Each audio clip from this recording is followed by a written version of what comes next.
नमस्कार साथियों, विजय पिंगौले क्लासेस के अंदर आपका हार्दिक अभिनंदन है। जैसा कि हम पूर्व की क्लास में प्रतिहार वंश पढ़ चुके थे, उसी वंशों की कड़ी के अंतर्गत हम नेक्स्ट वंश पढ़ते हैं, चौहान वंश।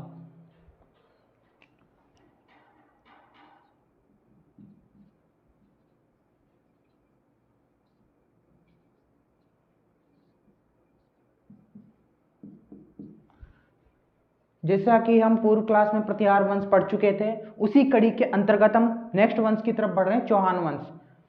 चौहान वंश के लिए भी दोस्तों, जैसे प्रतिहार के अंतर्गत मतभेद थे, ये विदेशी थे, ये वो थे, उसी प्रकार से इन्हीं के अंतर भी कुछ मतभेद है। कई विद्वानों ने अलग अलग रूप से इनको अलग अलग कहा है। उन्हीं मतों को हम चर्चा करते हैं, फिर एक एक शासक की तरफ बढ़ेंगे। तो उनके एक बार मतों को देख लेते हैं, किन्होंने क्या मत दिया। सर्वप्रथम पहले मत की बात करें, सूर्यवंशी।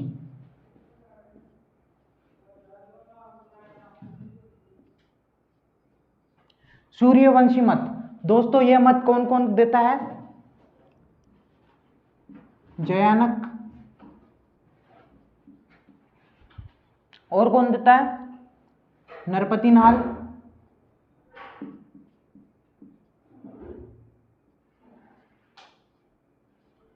और कौन देता है? जोधराज।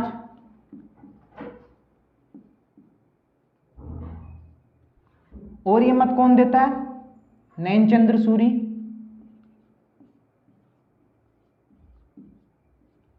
और ये मत कौन देता है? जीएच ओझा, गौरीशंकर हीराचंद ओझा। ये कुछ विद्वान थे जिन्होंने यह मत दिया कि जो चौहान थे वो क्या है? सूर्यवंशी, अपनी पुस्तकों के आधार पर। अब इनकी पुस्तकों की एक बार चर्चा कर लेते हैं दोस्तों। कंपटीशन एग्जाम के हिसाब से बहुत महत्वपूर्ण होती है, क्योंकि इनकी कई बार बुक्स भी पूछ ली जाती है कि जयनाय की कौन सी पुस्तक थी, नरपतिनाल की, जोधराज की। तो एक बार पुस्तकों का नाम लिख देता हूं मैं। पृथ्वीराज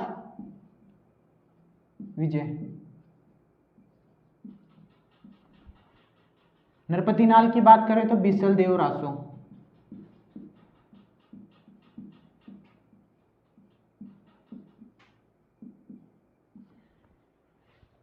बिसल देव दोस्तों, यह विग्रहराज चतुर्थ है। नेक्स्ट जोधराज की अगर हम बात करें तो हमीर रासो।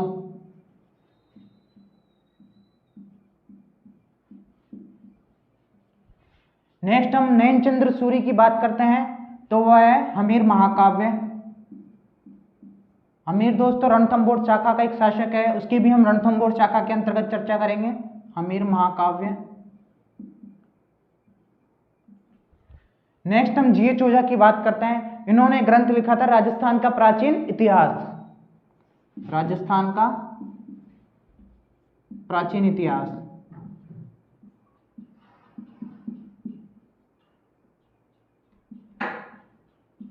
इन्होंने ये ग्रंथ लिखा था।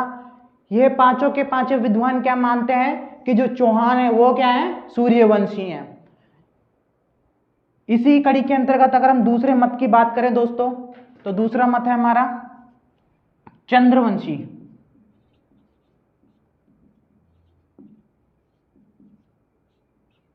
दूसरा मत क्या है दोस्तों? हमारा चंद्रवंशी।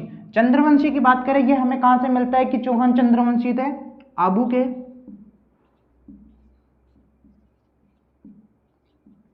अचलेश्वर मंदिर अभिलेख से।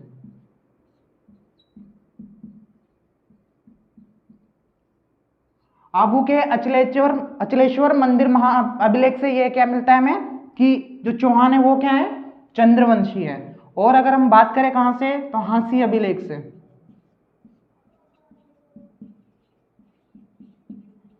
हांसी अभिलेख से। यह दो अभिलेख ऐसे थे जिसके अंतर्गत यह पता चलता है कि जो हमारे जो चौहान वंश था वो क्या थे? चंद्रवंशी थे। नेक्स्ट मत की अगर हम बात करें, थर्ड मत की, तो वो क्या थे? इंद्रवंशी, यानी इंद्रराज द्वारा इंद्रवंशी। इंद्रवंशी जो इनको कहने वाले थे वो थे रायपाल का सेवाड़ी अभिलेख। सेवाड़ी अभिलेख। रायपाल के जो सेवाड़ी अभिलेख है उसके अंतर्गत दोस्तों इसे इंद्रवंशी कहा गया। नेक्स्ट मत की अगर हम बात करें वह है हमारा चतुर्थ मत, जिसके अंतर्गत दोस्तों हमें इसे अग्निकुंड यानी अग्निकुंड से उत्पन्न एक वंश मान सकते हैं, जिसके अंतर्गत अग्निकुंड से उत्पन्न दोस्तों चार वंश थे। प्रथम था प्रतिहार, अपना चौहान, नेक्स्ट है अपना सोलंकी जिन्हें चालुक्य भी कहा जाता है, चालुक्य, ठीक है। और एक और मत है अपना परमार। ये चार वंश थे दोस्तों जिन्होंने अग्निकुंड से उत्पन्न, इनको माना जाता है ऋषि वशिष्ठ द्वारा आबू पर्वत पे एक हवन किया गया। उस हवन कुंड के अंतर्गत इसका जो वो था उत्पन्न किया गया इन वंशियों को। इसकी मैं थोड़ी बहुत वंश की जब हम श्रृंखला शुरू करेंगे तब एक बार उसकी चर्चा करूंगा, जब वो ब्राह्मण वंश वाला पॉइंट लिखाऊंगा। एक बार अग्निकुंड की बात कर लेते हैं। अग्निकुंड की बात करें दोस्तों तो इस मत का जो समर्थन करते हैं वो कौन कौन है? चंद्रप्रदायी दोस्तों, ये पृथ्वीराज रासो के दरबारी विद्वान थे। इनके ग्रंथ का नाम है पृथ्वीराज रासो, पृथ्वीराज रासो। ये दोस्तों इनको क्या कहते हैं? अग्निकुंड से उत्पन्न क्षत्रिय। नेक्स्ट हम बात करें नैनचंद्र सूरी का, जो अपना नैनचंद्र सूरी नहीं दोस्तों, गलती से मुंह से निकल गया। उसके बाद हमारा आता है मूणोत Nainsi. मूणोत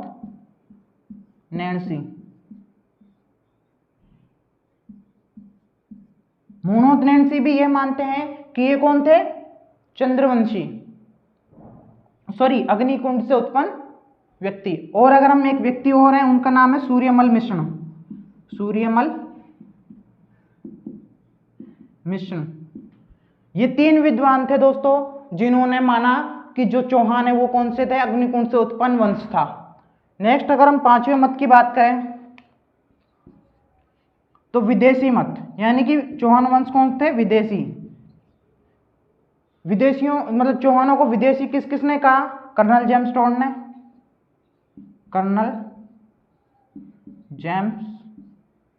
Tod. Colonel James Tod इनको क्या बोलते हैं? विदेशी। और कौन? क्रुक, ये भी इनको क्या बोलते हैं? विदेशी। और कौन? ये इनको क्या बोलते हैं? विदेशी। नेक्स्ट अगर हम मत की बात करें तो छठा मत हमारा, जो छठे मत की अगर हम बात करें तो वो है हमारा ब्राह्मणवंशी।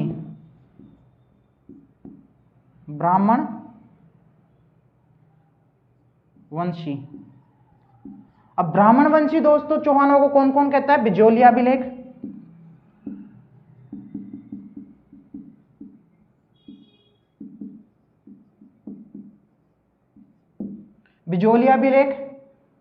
गोपीनाथ शर्मा,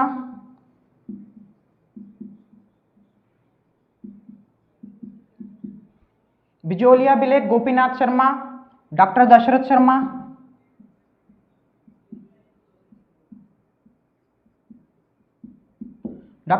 शर्मा, ये सभी क्या इनको क्या बोलते हैं? ब्राह्मणवंशी। अब ब्राह्मणवंशियों की बात करें तो ब्राह्मणवंशियों में इन्हें कौन सी? वत्सगोड़ीय ब्राह्मण।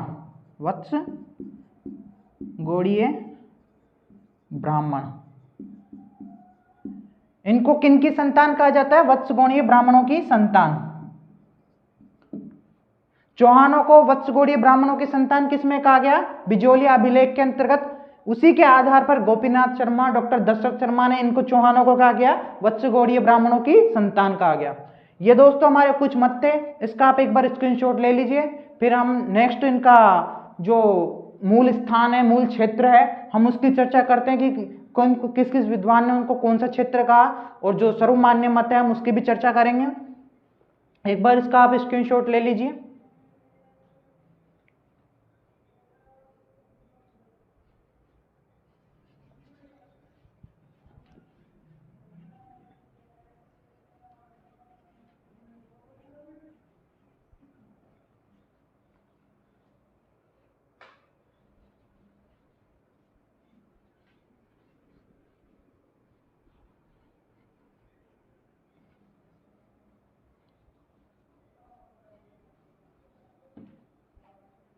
मूल निवास से संबंधित इनके जो चौहानों का मूल निवास है उससे संबंधित भी कुछ पॉइंट्स, कुछ बिंदु दिए गए हैं, वो एक बार मैं आपको बता देता हूं। गोपीनाथ शर्मा, इन्होंने इनका मूल निवास क्षेत्र किसको बताया? जांगल प्रदेश को, जांगल प्रदेश। दोस्तों प्रतिहार वंश के अंतर्गत मैंने आपको बताया था कि जांगल प्रदेश क्षेत्र को ही प्रतिहारों का भी मूल निवास क्षेत्र के इन्होंने कहा था गोपीनाथ शर्मा ने। और जांगल प्रदेश का जो क्षेत्र है वो कौन सा है दोस्तों? बीकानेर, गंगानगर, हनुमानगढ़, चूरू। ये जो नॉर्थ ऊपर वाला जो नॉर्थ का हिस्सा है ना, राजस्थान का नॉर्थ पश्चिम वाला, वो सारा क्षेत्र क्या है? जांगल प्रदेश के अंतर्गत आता था। वर्तमान में इसमें अनूपगढ़ का इलाका भी आ गया जो कि गंगानगर और बीकानेर से अलग हुआ है। जांगल प्रदेश इनका मूल निवास स्थान बोला गया। दशरथ शर्मा की बात करें, दशरथ शर्मा, इन्होंने इनका मूल निवास क्या बताया? अपनी पुस्तक राजस्थान थ्रू द एजेस में, राजस्थान थ्रू द एजेस, इस पुस्तक के अंदर इन्होंने इनका मूल स्थान है जो क्या बताया दोस्तों? चित्तौड़गढ़। यानी चित्तौड़गढ़ इनका क्या है? मूल निवास स्थान बताया दशरथ शर्मा ने। नेक्स्ट अगर हम बात करें जो सर्वमान्य मत भी है और जो सभी के अकॉर्डिंग सर्वमान्य मत है, यानी थर्ड मत की अगर हम बात करें तो बिजोलिया अभिलेख है ना, बिजोलिया शिलालेख, उसके अंतर्गत चौहानों का मूल स्थान, चौहानों का मूल स्थान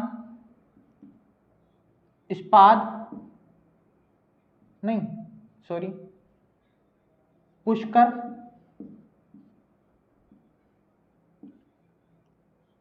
के आसपास माना गया,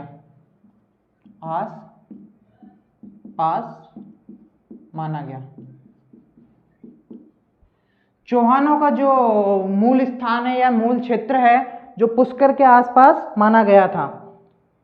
उसी के आधार पर अगर हम जो सर्वमान्य मत हैं इन चौहानों के, अगर हम उसकी चर्चा करें तो उसके अंतर्गत, और इसको जो पुष्कर जो क्षेत्र माना गया है वो किस किस के अंतर्गत माना गया है? नैनचंद्र जो सूरी हैं उनका हमीर महाकाव्य है उसके अकॉर्डिंग माना गया है, और जो पृथ्वीराज विजय उनका और सुरजन चरित, इन तीनों ग्रंथ के अकॉर्डिंग इनका जो मूल क्षेत्र वो पुष्कर माना गया है।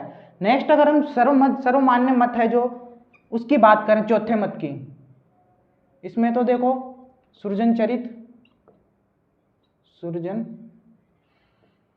चरित और हमीर महाकाव्य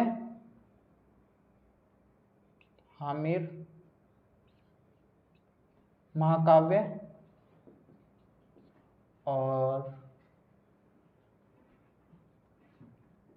पृथ्वीराज विजय,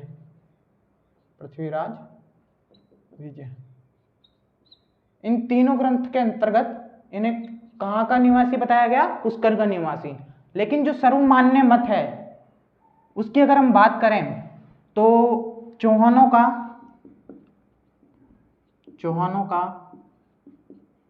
मूल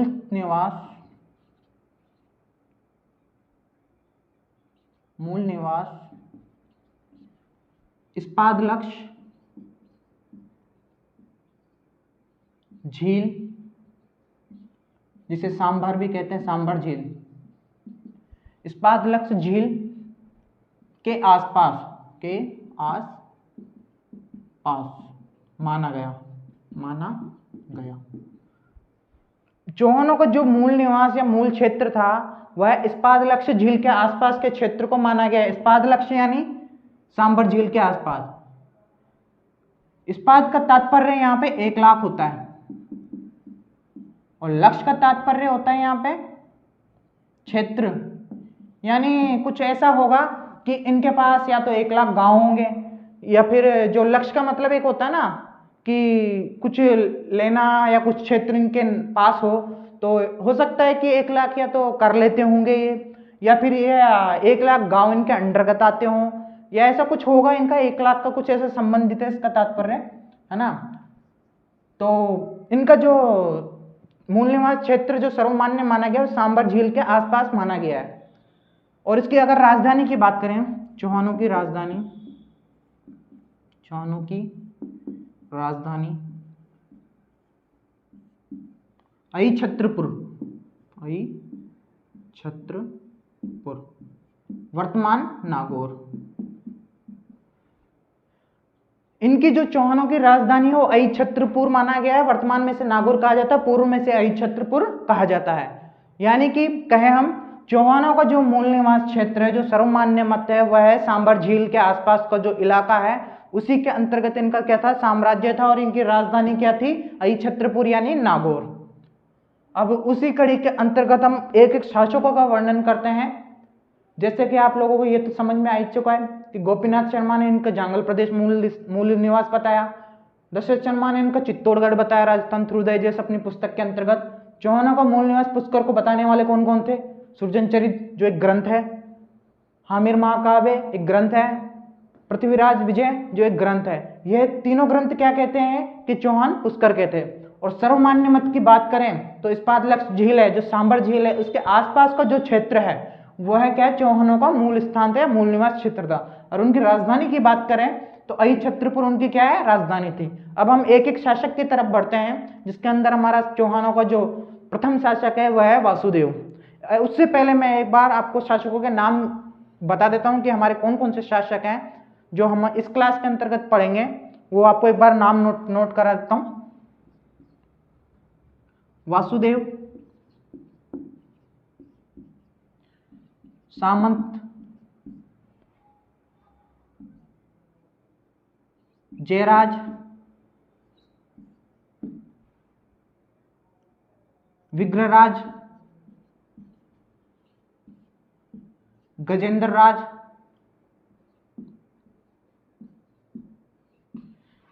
विग्रहराज, गजेंद्र राज,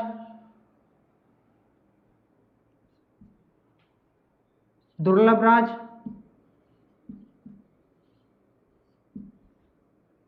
गुवक, या चलो एक बार मैं लिखाई देता हूं फिर कर लेंगे हम चर्चा को। तो गुवक, गुवक के बाद में है चंद्रराज, फिर गुवक द्वितीय, गुवक द्वितीय के बाद में है चंदन राज। वो चंद्र राज है दोस्तों, ये चंदन राज है, चंदन राज। नेक्स्ट शासक की अगर हम बात करें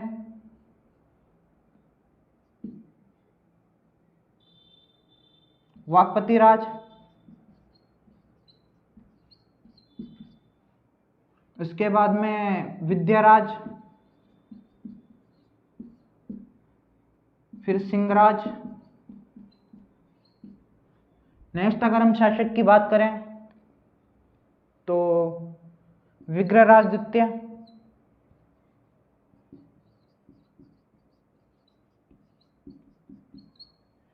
नेक्स्ट अगर हम बात करें तो दुर्लभ राज, नेक्स्ट अगर हम दुर्लभ राज द्वितीय, नेक्स्ट अगर हम बात करें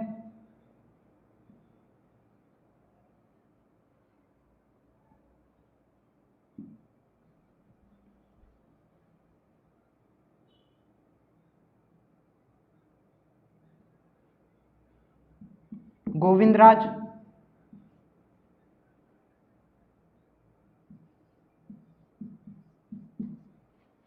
गोविंदराज तृतीय।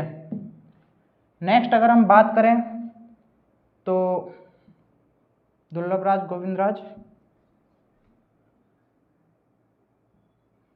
वाकपति राज,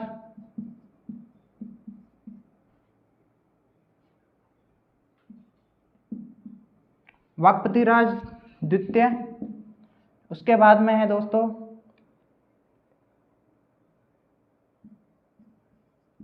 वीरमराज, वीरराज। उसके बाद चामुंडराज, चामुंड राय, चामुंड राय। नेक्स्ट अगर हम बात करें चामुंडराय के बाद में,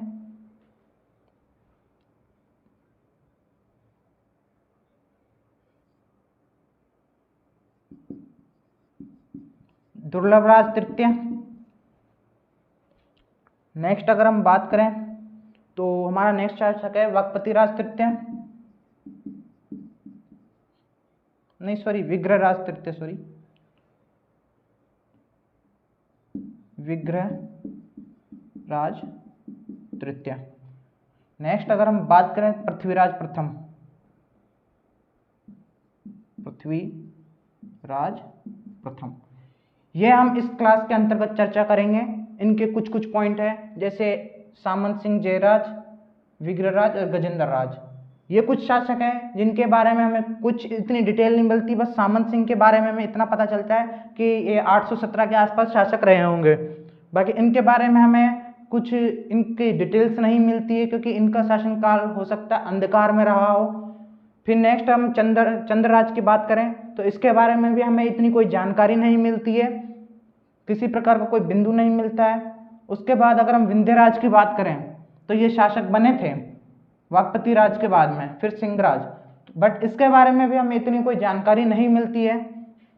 नेक्स्ट अगर हम बात करें तो इन शासकों के हमें कुछ कुछ पॉइंट, कुछ कुछ जानकारियां मिलती है जो हम एक एक की चर्चा करेंगे थोड़ा थोड़ा। तो एक बार मैं इनको रिमूव कर देता हूँ, स्क्रीनशॉट लेना चाहे तो ले सकते हैं, इसका रहने दीजिए, बस इसका स्क्रीनशॉट रहने दीजिए। ये हमारे शासकों के नाम थे, मैंने थोड़ी बहुत श्रृंखला बनाई थी। इसके आगे और शासक है वो नेक्स्ट क्लास के अंतर्गत मैं एक बार चर्चा करूंगा, तब अभी इस क्लास के अंतर्गत मैं इन शासकों की चर्चा करूंगा। तो एक बार स्क्रीनशॉट ले लीजिए, मैं रिमूव कर रहा हूँ।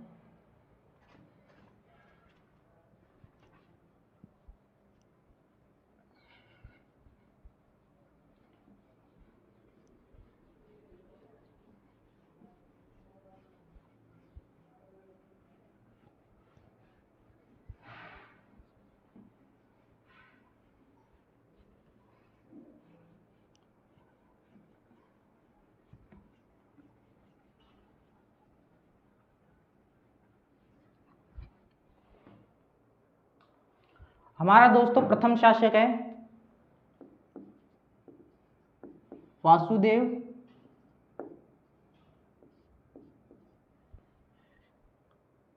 हमारा दोस्तों प्रथम शासक है बिजोलिया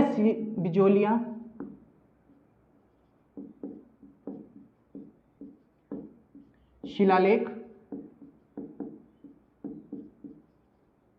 बिजोलिया शिलालेख के अनुसार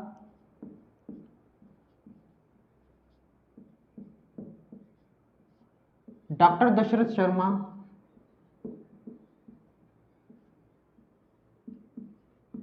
बिजोलिया शिलालेख के अनुसार डॉक्टर दशरथ शर्मा ने भी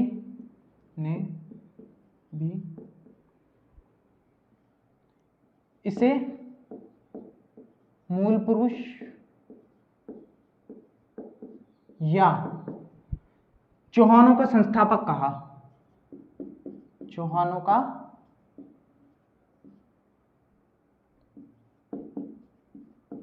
संस्थापक कहा। दोस्तों वासुदेव चौहान हमारा प्रथम शासक है, जिन्हें मूल पुरुष भी कहा जाता है। बिजोलिया शिलालेख में इनको इसका संस्थापक माना जाता है चौहानों का। डॉक्टर दशरथ शर्मा ने उसी को आधार मान के उनको संस्थापक माना, यानी इसकी जो बिजोलिया शिलालेख उसकी जो पुष्टि है, जो उसका मान्यता मत देते हैं, वो कौन देता है? हमारे डॉक्टर दशरथ शर्मा भी देते हैं। अगर हम वासुदेव के अगर किसी और बिंदु की बात करें तो 551 में इन्होंने चौहान वंश की नींव रखी। चौहान वंश की नींव रखी।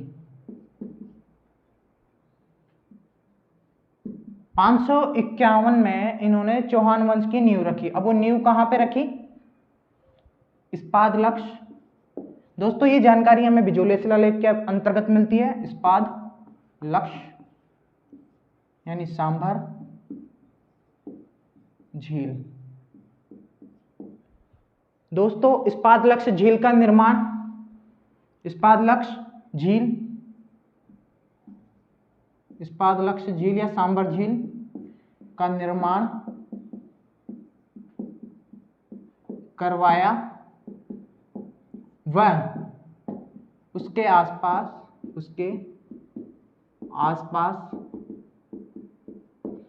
सांभर नगर बसाया, सांभर नगर बसाया। और उस सांभर नगर पे जो इन्होंने क्या किया था, अपना जो चौहानों की क्या थी, नींव रखी थी, सांभर नगर बसाया और चौहान वंश की स्थापना की, और चौहान वंश की स्थापना की। 551 के अंतर्गत दोस्तों वासुदेव चौहान हैं, जो वासुदेव हैं, उन्होंने चौहान वंश की स्थापना की। एक नोट लगा के और लिख लीजिए दोस्तों,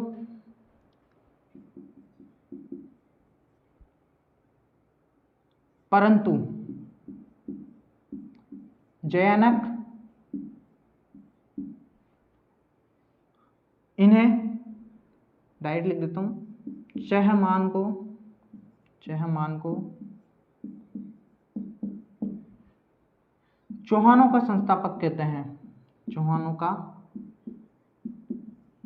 संस्थापक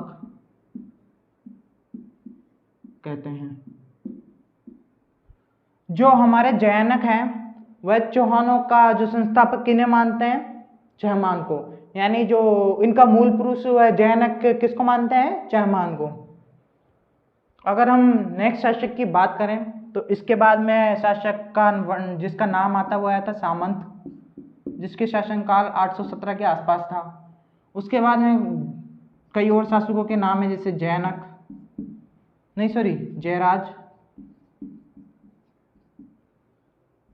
जयराज बना, ऐसे ही विग्रहराज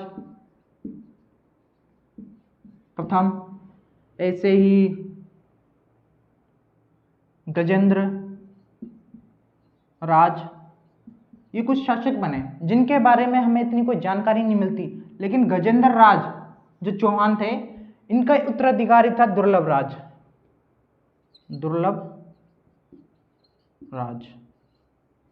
प्रथम। दुर्लभ राज प्रथम के बारे में हमें कुछ जानकारी मिलती है, जैसा कि ये वत्सराज के सामंत थे, यानी उनके समकालीन थे, सामंत थे। ये क्या थे, वत्सराज के क्या थे, समकालीन थे। और ये उत्तराधिकारी किनके थे, गजेंद्र सिंह के उत्तराधिकारी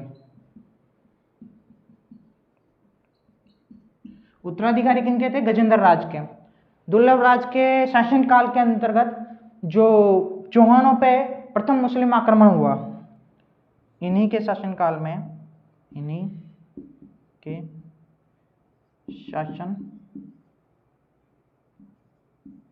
काल में चौहानों पर प्रथम मुस्लिम आक्रमण हुआ, प्रथम मुस्लिम आक्रमण हुआ। चौहानों पर प्रथम मुस्लिम आक्रमण किसके काल में हुआ, दुर्लभ राज प्रथम के। इसके बाद नेक्स्ट शासक होते हैं हमारे गुवक।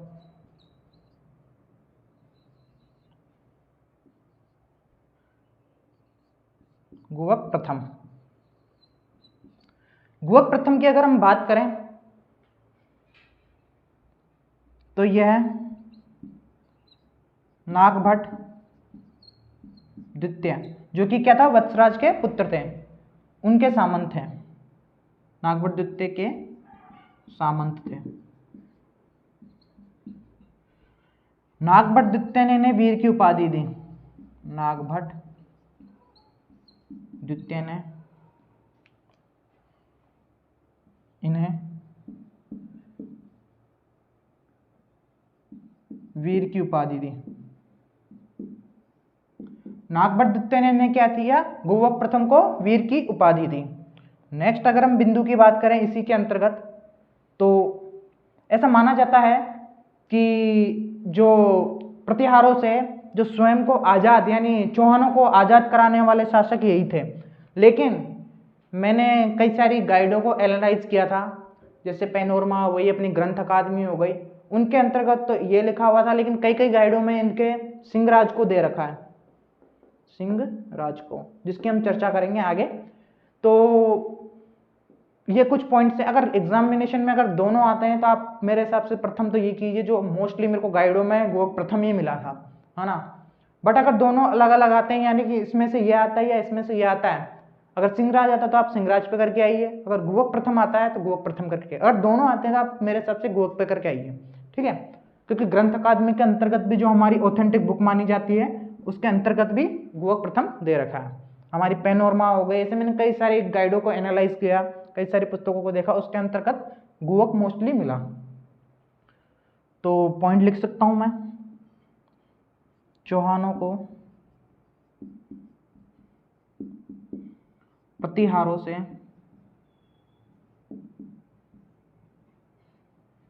आजाद कराने वाले थे, यानी स्वतंत्र शासक, स्वतंत्र शासक थे, जिसके ऊपर किसी का कोई दबाव नहीं।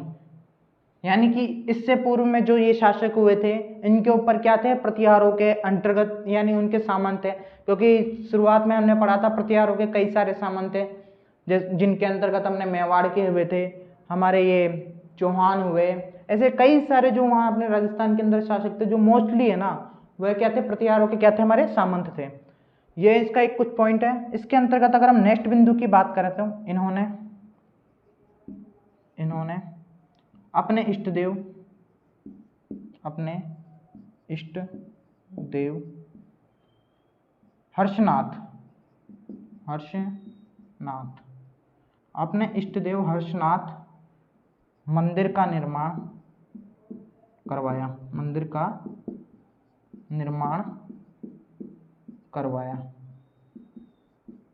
इन्होंने अपने इष्ट देव मंदिर का निर्माण शुरू करवाया।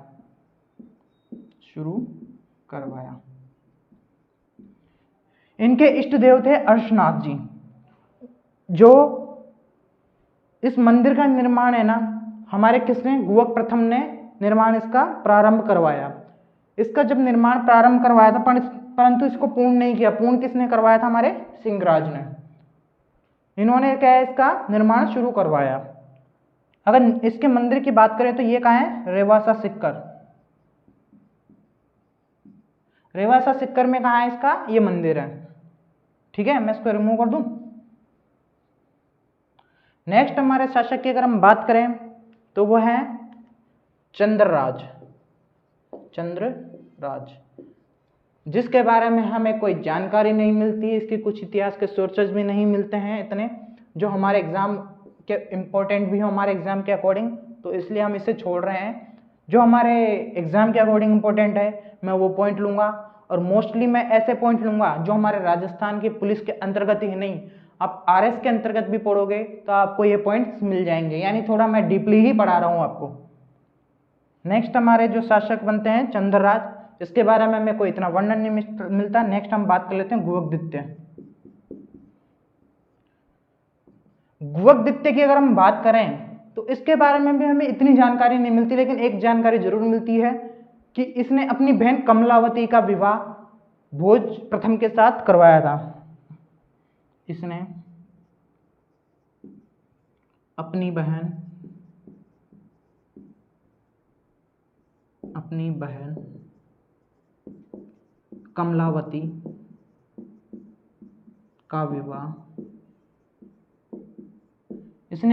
कमलावती का विवाह,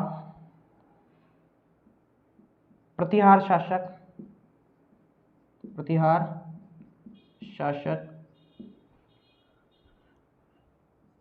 भोज प्रथम, जिन्हें हम मिहिर भोज भी कहते हैं, जिन्हें पितृंता शासक भी कहा जाता है, मिहिर भोज के साथ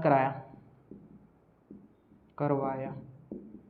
इसके बारे में हमें इतनी ही जानकारी मिलती है, और इसके बारे में हमें जानकारी नहीं मिलती है। जैसे गुवक प्रथम के अंतर्गत यह नागभट्ट के सामंत थे, इनके बारे में इतनी कुछ जानकारी मिलती है। और ये इनने ना नागभट्ट ने वीर की उपाधि दी। चौहानों का प्रतिहार का जो आजाद शासक, मतलब चौहानों को जो आजाद कराया था प्रतिहारों से, वो थे ये प्रथम स्वतंत्रता शासक थे। कई कई जगह सिंहराज भी मिलता है। उसी अकॉर्डिंग इन्होंने इष्ट देव अपने हर्षनाथ मंदिर का निर्माण शुरू करवाया। मैंने क्या कहा, निर्माण शुरू करवाया, बट पूर्ण किसने करवाया, सिंहराज ने। नेक्स्ट शासक की अगर हम बात करें तो वह है गोवक द्वितीय।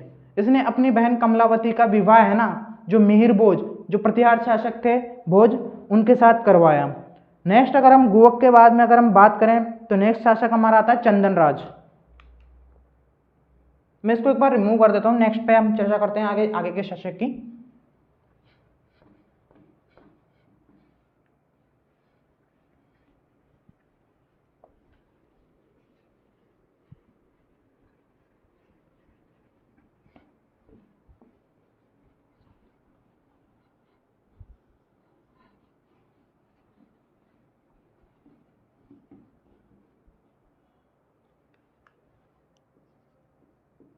चंदन राज,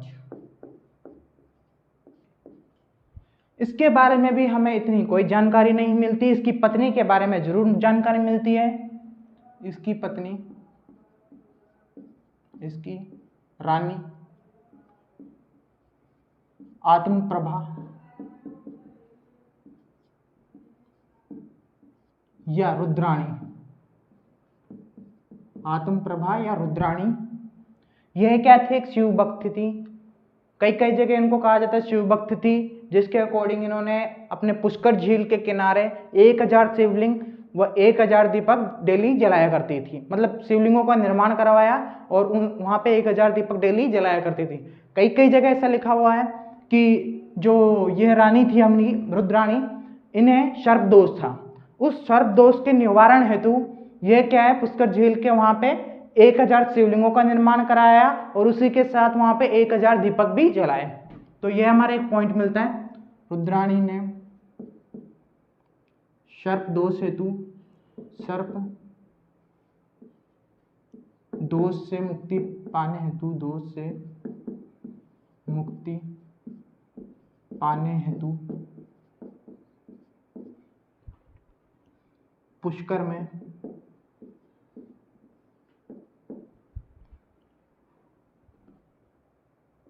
1000 शिवलिंग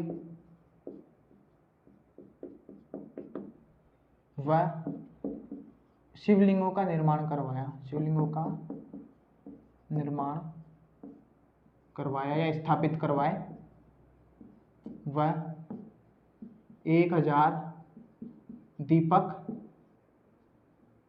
1000 दीपक जलाए। जो हमारा चंदन राज है उसके अंतर्गत हमें इतनी ही जानकारी मिलती है ना, कि इसकी जो एक रानी थी आत्मप्रभा, रुद्राणी, जिन्हें सर्प दोष था, उस सर्प दोष से मुक्ति पाने हेतु इन्होंने क्या किया, 1000 शिवलिंगों का निर्माण करवाया। अगर इसके बाद हम नेक्स्ट शासक की बात करें, वाकपति राज, वाकपति राज प्रथम, वाकपति राज प्रथम। इस शासक की बात करें तो इन्हें 188 युद्धों का विजेता कहा जाता है, विजेता कहा जाता है। इन्हें 188 युद्धों का विजय कहा जाता है। और अगर इसमें अगर बिंदु की बात करें तो इसके अंतर्गत है, इन्होंने प्रतिहारों को पराजित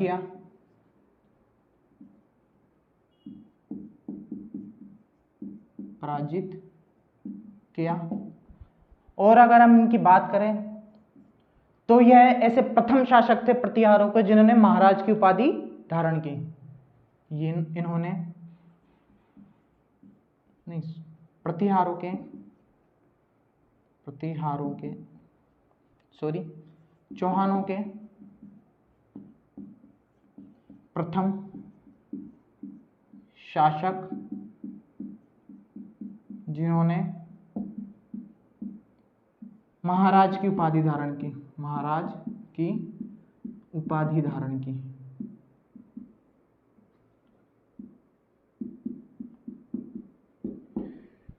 चौहानों के जो प्रथम शासक थे जिन्होंने महाराज की उपाधि धारण की वो कौन थे? वाकपति राज प्रथम। अगर हम इनकी बात करें तो इनके दो पुत्र थे।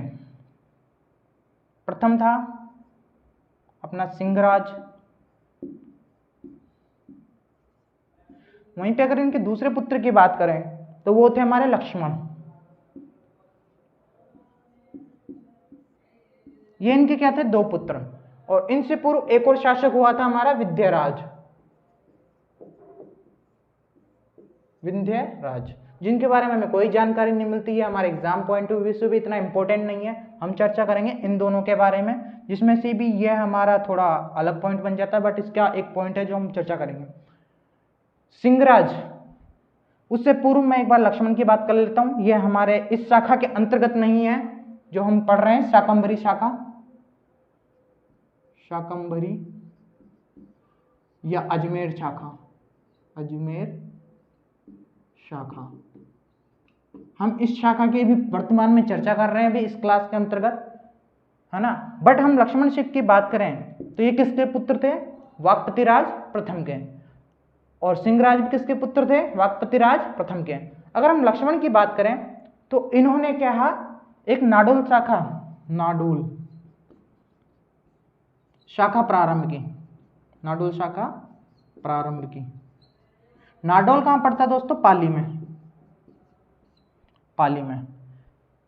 इन्होंने क्या किया, जो हमारे लक्ष्मण सिंह थे, इन्होंने नाडोल एक खुद की एक शाखा प्रारंभ की, यानी कि ये एक भी किसके? नाडोल शाखा के क्या हुए? संस्थापक हुए। अगर हम, ये तो हमारी नाडोल शाखा है जो अलग ही है, जिसकी हम चर्चा एक बार जो जालोर वाली जो हमारी शाखा है उसकी चर्चा करेंगे, उसके अंतर्गत मैं थोड़ा इसका वर्णन करूंगा। हम इसको तो हटा देते हैं अभी, हम बात करते हैं अभी अपने सिंहराज पर। इन्होंने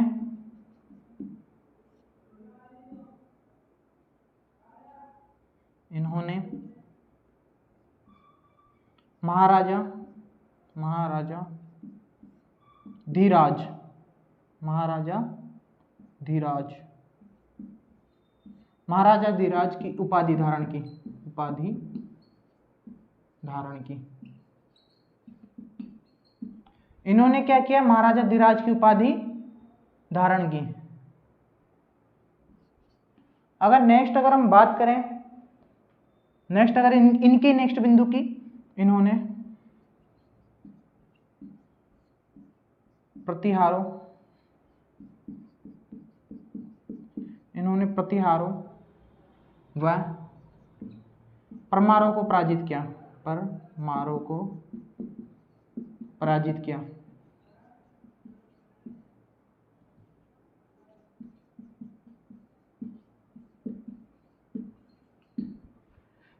इन्होंने परमारों व प्रतिहारों को क्या किया? पराजित किया। अगर इनकी नेक्स्ट बिंदु की अगर हम बात करते हो, इन्होंने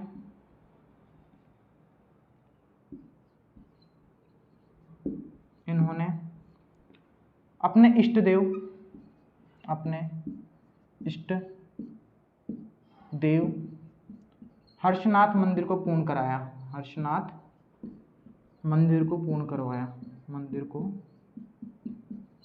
पूर्ण करवाया। इन्होंने क्या किया? अपने हर्षनाथ मंदिर को क्या करवाया? पूर्ण करवाया।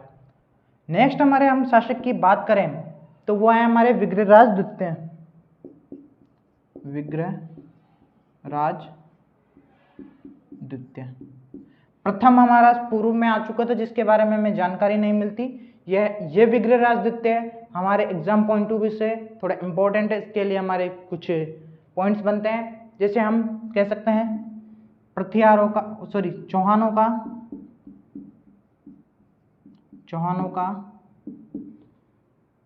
प्रथम प्रतापी शासक, प्रथम प्रतापी शासक। चौहानों का प्रथम प्रतापी शासक कौन था दोस्तों? विग्रहराज प्रथम। इसने इसने हर्षनाथ अभिलेख की रचना करवाई। इसने हर्षनाथ अभिलेख की रचना करवाई। कौन से अभिलेख की रचना करवाई? हर्षनाथ अभिलेख की रचना। और इसने हर्षनाथ अभिलेख की रचना की अगर हम बात करें तो कब करवाई थी और इसने क्यों करवाई थी, अगर हम उस चीज की चर्चा करें तो इसने हर्षनाथ अभिलेख की जो रचना थी वह 973 के अंतर्गत कराई थी, 973 में। और क्यों कराई थी अगर हम उसकी चर्चा करें तो अपने जो इसने जितने भी युद्ध लड़े थे हमारे किसने, विग्रहराज द्वितीय ने, उसके जो युद्धों का जो वर्णन था उसके यानी अपने युद्धों का वर्णन किया, अपने युद्धों का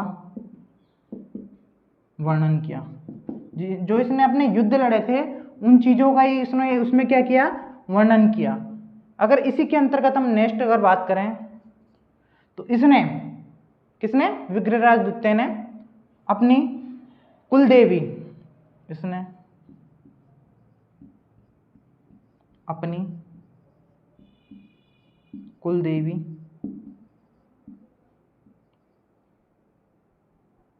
शाकंभरी माता, शाकंभरी माता जिसे हम आशापुर माता भी कहते हैं, आशापुर माता, शाकंभरी माता का दो जगह निर्माण करवाया,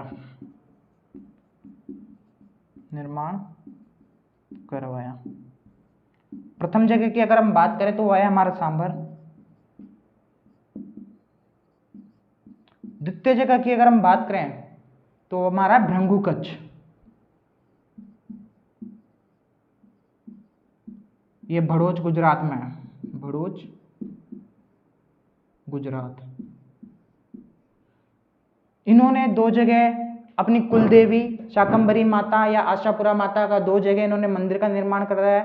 जो प्रथम शाखा थी यानी जो प्रथम मंदिर था वह है हमारा सांभर में। अगर नेक्स्ट अगर इनके मंदिर की बात करें तो वह है हमारा क्या था, नेक्स्ट वो मंदिर हमारा कहाँ है, भृंगुकच्छ, जो कि गुजरात के अंतर्गत है। वहां पे इन्होंने अपना मंदिर का क्या करवाया, निर्माण करवाया। अगर हम नेक्स्ट बात करें पॉइंट की, इन्हीं के अंतर्गत इन्होंने अनिल पाटन के शासक, जो कि गुजरात के थे, चालुक्य शासक के, चालुक्य शासक मूलराज प्रथम को हराया, मूलराज प्रथम को हराया। नेक्स्ट अगर हम इसकी बात करें तो इसकी उपाधि की बात कर लेते हैं। उपाधि परम भट्टारक, परम भट्टारक। ये ऐसी कुछ लंबी लंबी उपाधियां आपको याद है, हमारे प्रतिहार वंश के अंतर्गत भी थी। परम भट्टारक, महाराजा धीराज परमेश्वर। और एक हम इसकी उपाधि की एक और बात कर लेते हैं, वो थी खुरर जोधंकार। ये इसकी एक और उपाधि थी। ये दो उपाधियां इसने क्या कर रखी थी, धारण कर रखी थी। अगर हम नेक्स्ट शासक की बात करें तो वो हमारे शायद फिलहाल जगह नहीं है। हम नेक्स्ट शासक की चर्चा, इसको एक बार रिमूव कर देता हूं, फिर नेक्स्ट शासक की मैं एक बार चर्चा करता हूं। स्क्रीनशॉट ले लीजिए फटाफट।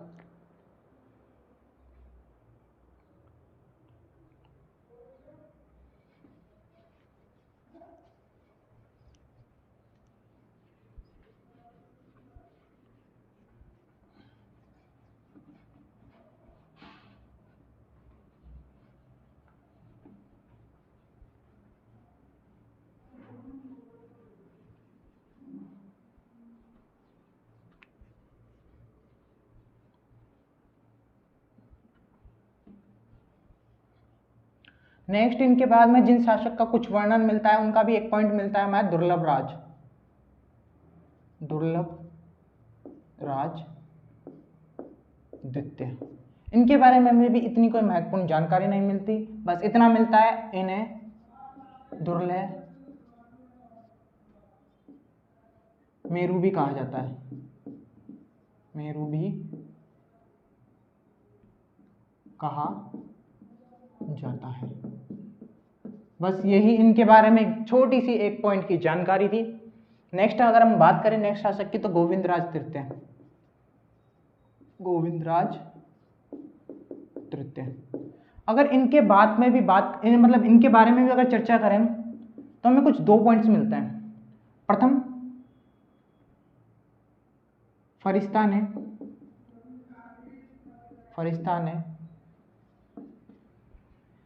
ने इन्हें गजनी या अरब आक्रमणकारी, गजनी के या अरब आक्रमणकारी लिख देते अपन, अरब आक्रमणकारियों को रोकने वाला कहा।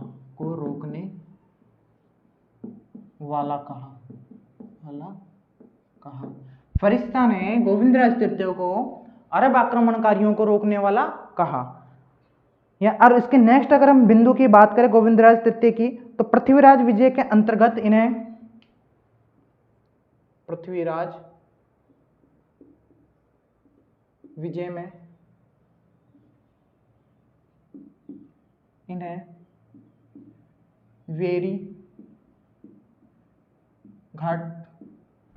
घाट की उपाधि दी गई। जिसका शाब्दिक अर्थ की बात करें तो शत्रु का संहार करने वाला, शत्रु का संहारक या संहार करने वाला। गोविंदराज तृतीय की अगर हम बात करें तो ये कुछ 2 पॉइंट थे जो हमारे इसके अंतर्गत मिलते हैं। नेक्स्ट इनके बाद में अगर हम शासक की चर्चा करें तो वो हमारे शासक है वाकपतिराज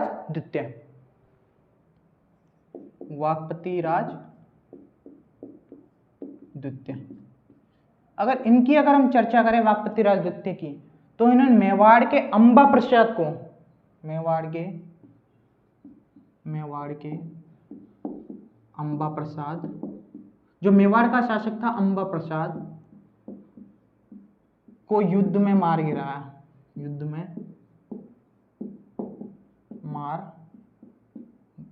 गिराया।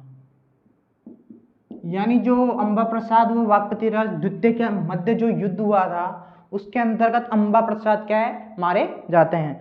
नेक्स्ट अगर हम शासक की बात करें तो विरियमराम,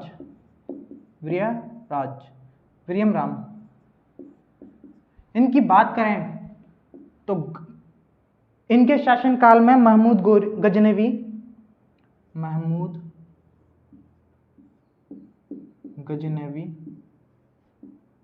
ने गढ़बिठली की जो पहाड़ी है दोस्तों अजमेर में, उस पे कब्जा कर लिया था, यानी आक्रमण करके उसको अपने अधिकार में कर लिया था। गढ़बिठली पर अपना अधिकार कर लिया था,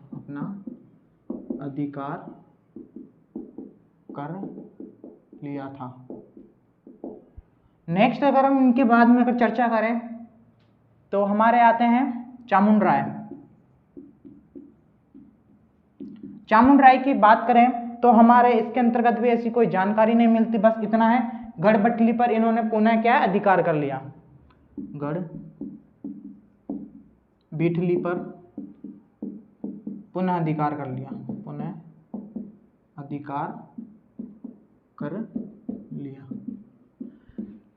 मतलब विरियमराम के टाइम पे हमारे गजनवी थे, महमूद गजनवी, उन्होंने गढ़बिठली पर अपना अधिकार जमा लिया था। लेकिन नेक्स्ट शासक बने हमारे चामुंड राय, उन्होंने वापस पुनः गढ़बिठली को अपने अधिकार क्षेत्र में ले लिया था, है ना। अब नेक्स्ट शासक की हम बात करें तो वह है हमारे दुर्लभराज तृतीय।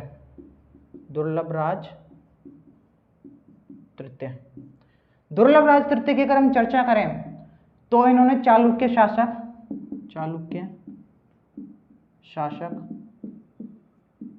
कर्ण को पराजित किया।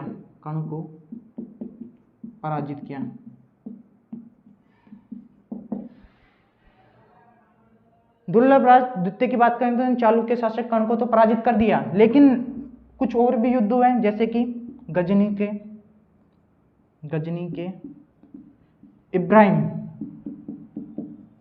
इब्राहिम से युद्ध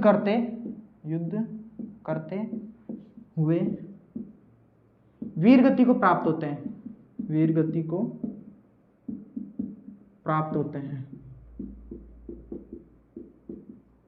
यानी कि जो गजनी के शासक थे इब्राहिम, उनसे युद्ध करते हुए ये क्या है, वीरगति को प्राप्त होते हैं। कई कई जगह ये ऐसा लिखा जाता है कि दोस्तों प्रतिहारों से युद्ध करते हुए मारे जाते हैं। कई कई जगह पे क्या लिखा हुआ है, प्रतिहारों से युद्ध करते हुए मारे जाते हैं। दुर्लभराज तृतीय के बाद में अगर हम बात करें तो विग्रहराज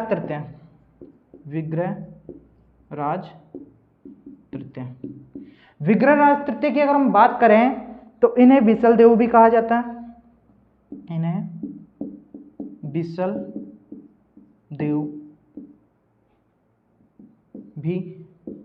है।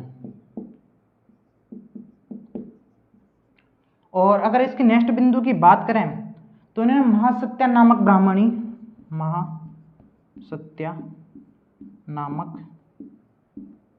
ब्राह्मणी का अपहरण किया।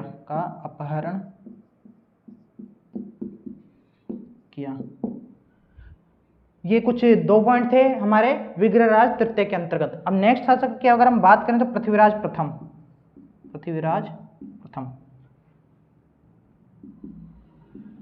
पृथ्वीराज अगर हम प्रथम की बात करें तो इनके अंतर्गत जो हमारा वो शिलालेख था, कौन सा, जीर्ण माता शिलालेख,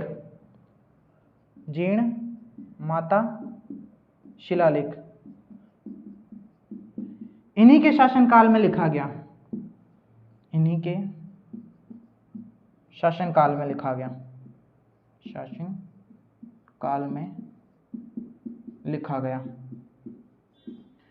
जीर्ण माता अभिलेख की अगर हम चर्चा करें तो इन्हीं के शासनकाल के अंतर्गत क्या हुआ, लिखा गया। नेक्स्ट अगर हम इसके अंतर्गत बात करें तो वो हमारा पॉइंट क्या है कि इन्हें तुर्क जाति का जो क्या है, तुर्क जाति का क्या है, विजेता भी कहा जाता है। इन्हें तुर्क जाति का विजेता कहा जाता है।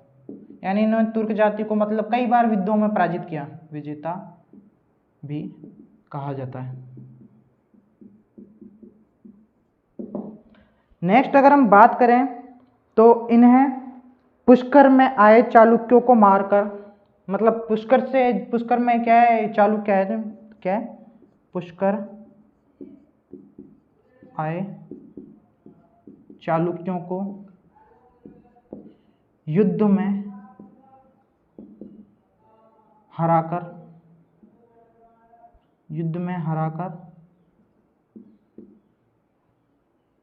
एक उपाधि धारण करते हैं, जो हमारे किसने धारण की थी,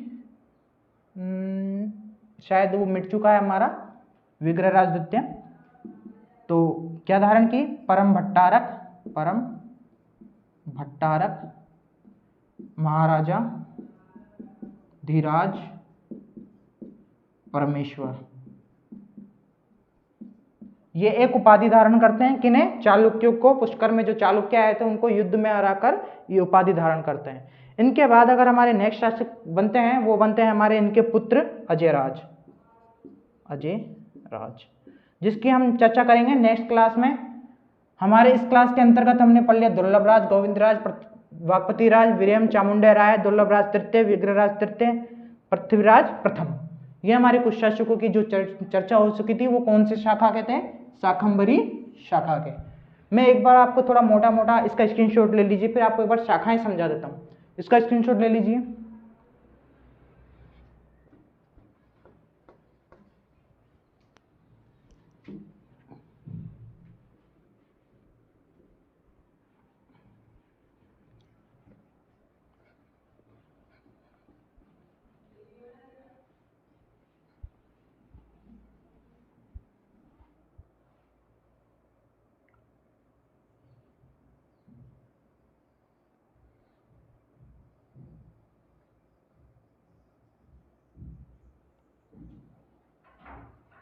ये हमारा कुछ थोड़ा राजस्थान का मैप है। इसके अंतर्गत हमारे जो चौहानों का यह था हमारा सांबर क्षेत्र, सांबर क्षेत्र।